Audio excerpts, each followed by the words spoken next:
अस्सलामुअलैकुम दोस्तों, मेरा नाम है असीब शफकत और आप देख रहे हैं हंसी टीवी। जिस चीज़ की हिफाजत तुम मर्दों की तरह नहीं कर सकते तो इसके छिन जाने पर औरतों की तरह आंसू बहाने से क्या फ़ायदा।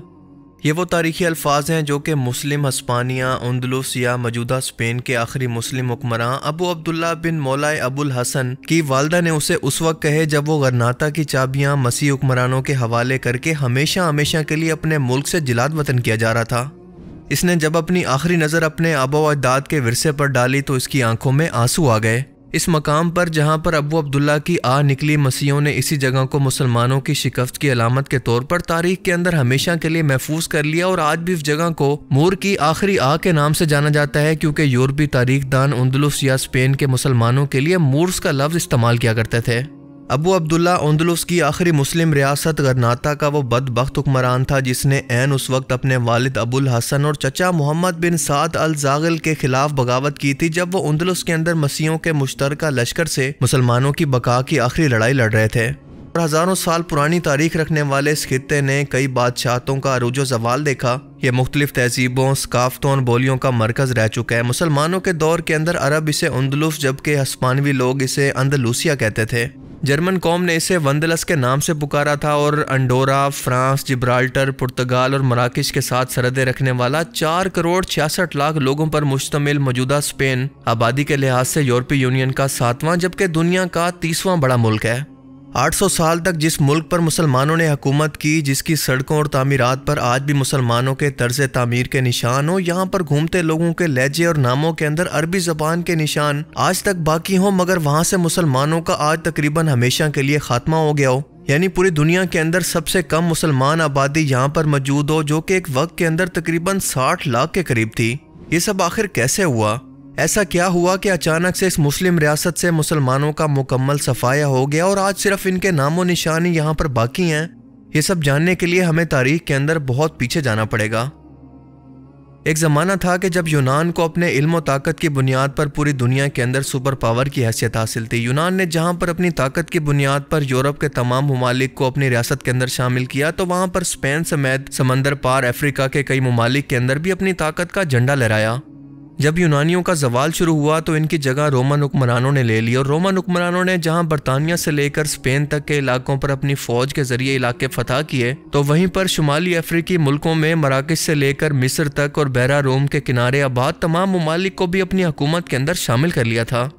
753 यानी 753 के अंदर रोमन हुकूमत कायम हुई और 1453 तक कायम रही, जिसने देखते ही देखते मेडिटेरियन सी का तमाम इलाका और पूरे यूरोप पर कंट्रोल हासिल कर लिया और अपने पीक पर मौजूद इटली, स्पेन, मोरक्को, लीबिया, मिस्र, शाम, इराक, तुर्की, फ्रांस समेत दुनिया के 3 बड़े आज़मों पर इनका कंट्रोल था और इसका मरकज़ था इटली का शहर रोम। वक्त आया 330 एडी का, यानी हज़रत ईसा अलैहिस्सलाम की पैदाइश के 330 साल के बाद इस रोमन हुकूमत के अंदर एक बादशाह आया जिसका नाम था एम्परर कॉन्स्टेंटाइन, जिसे कुस्टनटाइन भी कहते हैं, और इसने रोमन हुकूमत का कैपिटल रोम से बदलकर कुस्तुनतुनिया यानी मौजूदा तुर्की के अंदर कर दिया, क्योंकि इसकी लोकेशन इन तीनों बड़े आज़मों के दरमियान एक इंतहाई आइडियल लोकेशन पर मौजूद थी। इसी बादशाह के नाम पर मौजूदा तुर्की का नाम कुस्तुनतुनिया रख दिया गया। अब इतनी बड़ी सल्तनत को अकेले एक शहनशाह के लिए संभालना बहुत ही मुश्किल और महंगा पड़ रहा था और एक दूसरे से बहुत दूरी की वजह से आपसी नस्ली इख्तलाफात और खाना जंगी भी बढ़ रही थी। लिहाजा 395 एडी में ये रोमन हुकूमत 2 हिस्सों के अंदर तकसीम हो गई। एक हिस्सा वेस्ट रोमन अम्पायर और दूसरा कहलाया बेजेंटीन अम्पायर। 476 के अंदर ईस्ट रोमन अम्पायर को पूरे यूरोप के अंदर फैले जर्मैनिक कबीलों के हाथों बुरी तरह से शिकस्त हुई और इसे ख़त्म कर दिया गया। अब एक ही रोमन हुकूमत यानी बेजेंटीन अम्पायर ही बाकी रह गया था और इसने मुसलसल खुद को फैलाना शुरू किया और इन तमाम पुराने इलाकों को अपने अंदर खुद शामिल कर लिया जो कि इससे पहले ईस्ट रोमन अम्पायर का हिस्सा थे। सन 600 एडी के आते आते ये रोमन हुकूमत इख्तलाफात का शिकार हो गई। इनकी आपस के अंदर खाना जंगी शुरू हो गई और एक बहुत बड़ी जंग के अंदर ये उस वक्त की दूसरी सुपर पावर पर्शियन अम्पायर से बुरी तरह से हार भी गई। ये जंग फ़लस्तीन के अंदर चल रही थी, जिसके अंदर रोमन हुकूमत के कंट्रोल के अंदर मौजूद ये फ़लस्तीन का इलाका पर्शियन हुकूमत के कंट्रोल में चला गया, जबकि स्पेन मुसलसल रोमन हुकूमत के एक सूबे की हैसियत से इनके कंट्रोल में ही था। इसी दौरान साल 570 एडी के अंदर रसूलुल्लाह सल्लल्लाहु अलैहि वसल्लम की पैदाइश हुई और आपने 610 एडी के अंदर नबूवत का ऐलान किया, यानी रोमन हुकूमत की इस खाना जंगी के शुरू होने के 8 साल के बाद। 632 एडी के अंदर रसूलुल्लाह सल्लल्लाहु अलैहि वसल्लम की वफ़ात हुई और आपकी वफ़ात के बाद हज़रत अबू बकर सिद्दीक़ रज़ी अल्लाह तआला अन्हु खलीफा बने और मुर्तद और बागियों से जंगों के अंदर मसरूफ़ रहे और इस्लामी सल्तनत को बढ़ाया नहीं जा सका। जबकि 634 एडी के अंदर हज़रत उमर के दौर के अंदर फतोहात का सिलसिला शुरू हुआ और इस्लामी सल्तनत को हिंदुस्तान की सरजमीन के बॉर्डर तक फतह कर लिया गया। 655 के अंदर तीसरे खलीफा हज़रत उस्मान की शहादत हुई और तब भी फतोहात का यह सिलसिला रुका रहा। चौथे खलीफा मौला अली अलैहिस्सलाम मुसलमानों की खाना जंगी को रोकने के अंदर मसरूफ़ रहे और इसीलिए मजीद फतोहात का सिलसिला भी रुका रहा, यहाँ तक कि 660 एडी के अंदर आपकी भी शहादत हो गई और हज़रत हसन की 6 माह की खिलाफती बाकी रही।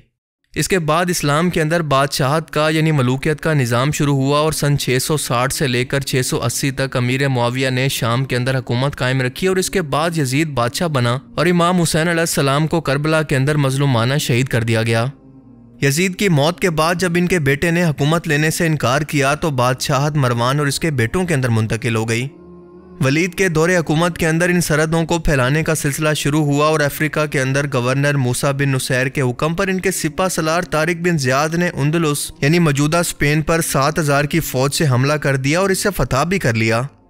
इस दौरान स्पेन पर प्रोसगॉट्स की हुकूमत थी जो कि एक वक्त के अंदर रोमन हुकूमत के इत्तेहादी थे और बहुत ही ज़बरदस्त वॉरियर भी थे। इन्हीं लोगों ने मिलकर ईस्ट रोमन अम्पायर के अंदर बगावत करके स्पेन और इसके आसपास के इलाकों पर कब्जा कर लिया था, जो कि एक मुकम्मल छोटा जजीरा कहलाता था जिसे ये लोग कहते थे इबेरिया। इबेरिया की फतह के बाद बनु उमैया हुकूमत ने इसका नाम बदल कर रख दिया अल उंदलस। अब इस फतह के बाद उमैया दौरे हुकूमत की सरहदें अफ्रीका के अंदर स्पेन से लेकर हिंदुस्तान के अंदर सिंध तक फैल चुकी थी और रोमन दौरे हुकूमत की तरह दुनिया के 3 बड़े आज़मों पर अब मुसलमानों की हुकूमत थी। अब बनु उमैया हुकूमत यहीं पर नहीं रुकी बल्कि इसने नॉर्थ की तरफ फ्रांस की तरफ हमला करके इसको भी फतह करने की कोशिश की, लेकिन यहाँ पर इन्हें बुरी तरह से शिकस्त हुई और इसके बाद फतूहात का सिलसिला बिल्कुल रुक सा गया, क्योंकि अचानक वलीद की मौत के बाद सुलेमान को बादशाह बना दिया गया और ये दोनों कज़न एक दूसरे से शदीद नफरत करते थे। लिहाजा सुलेमान ने वलीद के हर एक गवर्नर और सिपा सलार को बुलाकर या तो कत्ल करवा दिया या फिर इसे माजूल कर दिया। तारिक बिन ज़ियाद मोहम्मद बिन कासिम को बुलाकर कत्ल करवा दिया गया और मूसा बिन नुसैर को अफ्रीका से बुलाकर मक्का की गलियों के अंदर भीख मांगने पर मजबूर कर दिया गया। बनु उमैया की बादशाहत के बाद बगदाद से बनु अब्बास का दौरे हुकूमत शुरू हुआ और आखिरी उमवी बादशाह अब्दुर्रहमान ने शिकस्त के बाद दारुल हुकूमत दमिश्क को छोड़कर उंदुलुस की तरफ भागने के अंदर ही आफियत समझी और यहाँ पर अपनी हुकूमत कायम कर ली, जबकि बाकी तमाम इलाके बनु अब्बास के कंट्रोल में चले गए। यानी बनु उमैया अब सिर्फ उंदुलुस के अंदर ही बाकी रह गए थे। ये उंदुलुस या मौजूदा स्पेन का सबसे बेहतरीन मुस्लिम दौर था और यहाँ पर अब्दुर्रहमान ने कई नए इंफ्रास्ट्रक्चर बनाए जो कि आज तक बाकी हैं। लोगों की तमाम बुनियादी ज़रूरतों को पूरा करने के लिए यानी पीने का पानी, रोज़गार और हर तरह की आज़ादी उंदुलुस के लोगों को हासिल थी। इस मुल्क को इल्म व हिकमत का मरकज़ बना दिया गया और पूरी दुनिया के इंटेलेक्चुअल किस्म के लोग यहाँ पर इल्म सीखने के लिए आने लगे और तमाम मुसलमानों और बाकी माइनॉरिटीज़ को मजहबी आज़ादी भी हासिल थी। लिहाजा यहाँ की आवाम इनसे बहुत खुश थी। अब्दुर्रहमान की औलाद ने भी बिल्कुल यही निज़ाम चलाए रखा, मगर 976 के अंदर अब्दुर्रहमान के बड़पोते अल हकम II की वफ़ात के बाद इसके 10 साल के बेटे हशाम II को इतनी बड़ी और इतनी अहम बादशाहत पर बिठा दिया गया। अब इसी मौके का फ़ायदा उठाकर इस हुकूमत के गवर्नर और वज़ीर आज़म ने इसका खूब फ़ायदा उठाया और हर एक गवर्नर ने उंदुलुस के अंदर अपनी एक अलग रियासत बना डाली। इसी वजह से उंदुलुस के 23 यानी कि 23 टुकड़े हो गए। अब इसी मौके का फ़ायदा उठाकर ऊपर की तरफ से मौजूद क्रिश्चियन एस्टोरियन अम्पायर ने सर उठाना शुरू कर दिया और उमैया हुकूमत को धकेल कर नीचे की तरफ ख़त्म करना शुरू कर दिया, जबकि दूसरी तरफ से फ्रांस ने मौका गनीमत जाना और क्रिश्चियन हुकूमत के बादशाह किंग जेम्स ने अरागोन एम्पायर को फैलाना शुरू कर दिया। यानी दोनों तरफ से क्रिश्चियन हुकूमतें उंदुलुस को घेर कर मुसलसल अपनी सरहदों को फैला रही थी, जबकि उमैया हुकूमत मुसलसल कम हो रही थी। यहाँ तक कि एस्टोरियन एम्पायर ने हमला करके उमैया हुकूमत को बुरी तरह से शिकस्त दी, जिसे बैटल ऑफ कोवाडोंगा कहा जाता है। मुसलमानों के खिलाफ जंग के अंदर इतनी बड़ी कामयाबी के बाद क्रिश्चियंस ने एक मूवमेंट शुरू की कि क्रिश्चियन अपने तमाम इलाकों को मुसलमानों से वापस लें, जिसे रिकॉन कोस्टा का नाम दिया गया। लिहाजा एक के बाद एक इन दोनों क्रिश्चियन हुकूमतों ने मुसलमानों पर हमले शुरू कर दिए और एक के बाद एक इनके इलाकों को कब्जाना शुरू कर दिया। 1212 के आते आते सिर्फ इस छोटे से हिस्से पर मुसलमानों की हुकूमत बाकी रह गई थी, जिसे कहते हैं गरनाडा ऑफ एमिरेट या गरनाता। साथ ही मौजूद मुसलमान हुक्मरान यूसुफ बिन ताशफीन ने भी गरनाता के मुसलमानों की मदद करने की कोशिश की, जिसका आर्जी तौर पर फायदा तो हुआ, लेकिन दोबारा ये हमले फिर से शुरू हो गए, जबकि बाकी पूरे हिस्से पर एस्टोरियन अम्पायर और अरागोन अम्पायर की हुकूमत कायम हो गई।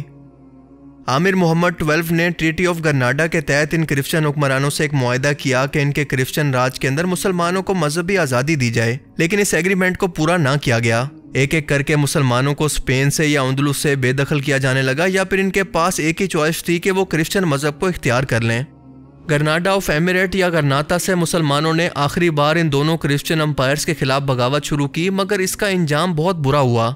मगर कास्टेल हुकूमत की रानी इजाबेला और एरागोन अम्पायर के बादशाह फर्डिनेंड ने आपस के अंदर शादी करके इस पूरे अम्पायर को एक हुकूमत के अंदर बदल दिया और मिलकर मुसलमानों से मुकाबला किया। और इस बगावत को कामयाबी से कुचलने के बाद इन क्रिश्चियन अम्पायर का मुसलमानों से मुकम्मल तौर पर भरोसा उठ गया और अब एक एक करके इनकी तमाम यादगारों, कीमती किताबों, शहरों, इमारतों को जला दिया गया।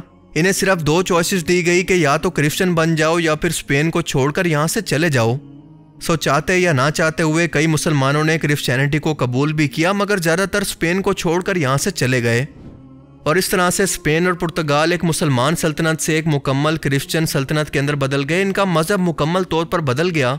अगर मुसलमानों को उस टाइम के अंदर मजहबी आज़ादी दी जाती और ज़बरदस्ती इन पर अपना मजहब मुसल्लत ना किया जाता, तो शायद आज भी मौजूदा स्पेन और पुर्तगाल के अंदर मुसलमानों की दुनिया के अंदर सबसे ज़्यादा आबादी मौजूद होती। पर अफसोस कि ऐसा नहीं हो सका।